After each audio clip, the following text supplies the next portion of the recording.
ഈ ചൂട് ഇങ്ങനെ വർദ്ധിക്കുന്ന സമയത്ത് നമ്മൾ ഏറ്റവും കൂടുതൽ ശ്രദ്ധിക്കേണ്ട കാര്യം നമ്മുടെ ശരീരത്തിനൊരു താപനിലയുണ്ട്. 37 ഡിഗ്രി സെൽഷ്യസാണ് നമ്മുടെ ശരീര ഊഷ്മാവ് എന്ന് പറയുന്നത്.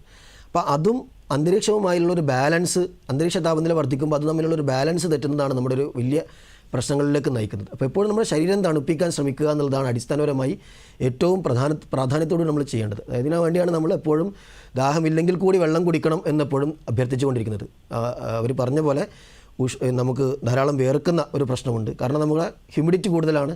അതുകൊണ്ട് നമ്മുടെ വിയർപ്പ് കൂടുതലായി തന്നെ ഇരിക്കും. അപ്പോൾ ശ്രദ്ധിക്കേണ്ട കാര്യം എപ്പോഴും നമ്മുടെ ശരീരം തണുപ്പിക്കാൻ ശ്രമിക്കുക, ധാരാളം വെള്ളം കുടിക്കാൻ ശ്രമിക്കുക. അതുപോലെ നമ്മുടെ വീട്ടിൽ നമ്മൾ ഇപ്പോൾ കിടക്കുന്ന മുറിയാണെങ്കിൽ ആ മുറിയിൽ വെൻറ്റിലേഷൻ ഉണ്ടെന്ന് ഉറപ്പാക്കണം. അതായത് നമ്മൾ ഫാൻ തിരിച്ചതുകൊണ്ട് മാത്രം നമുക്കൊരു ആശ്വാസം കിട്ടില്ല. കാരണം നമ്മുടെ റൂമിലുള്ള പിന്നെ ചൂട് കൂടിയ എയർ ആയിരിക്കും ഉണ്ടാവുക.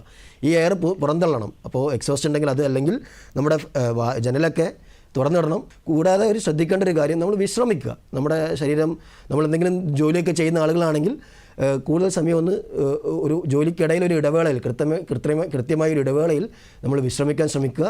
ഇനിയും ഈ അസ്വസ്ഥതകൾ നമ്മൾ ഈ പറയുന്ന പോലെ തീരെ ഉറങ്ങാൻ പറ്റുന്ന സാഹചര്യമില്ല, അതുപോലെ നമുക്ക് ആരോഗ്യപരമായ പല പ്രശ്നങ്ങളും ക്ഷീണമൊക്കെ ഉണ്ടാകുന്നുണ്ടെങ്കിൽ വൈദ്യസഹായം തേടണം. തൊട്ടടുത്തുള്ള PHCയിൽ പോവുകയാണെങ്കിൽ നമ്മുടെ പബ്ലിക് പ്രാഥമികാരോഗ്യ കേന്ദ്രത്തിലൊക്കെയുള്ള ആളുകൾക്ക് ഇപ്പോൾ ഇതിൽ ട്രെയിനിങ് കൊടുത്തിട്ടുണ്ട്. അവിടെ പോവുകയാണെങ്കിൽ അവർ ചില മരുന്നുകൾ ആവശ്യമാണെങ്കിൽ, കാരണം നമ്മുടെ ഇലക്ട്രോലൈറ്റ് ബാലൻസൊക്കെ ഒന്ന് പരിശോധിച്ച് അതിലെന്തെങ്കിലും തരത്തിലുള്ള വ്യത്യാസങ്ങൾ ഉണ്ടെങ്കിൽ അവരതിനനുസരിച്ചുള്ള മരുന്നുകളും കാര്യങ്ങളും നൽകും.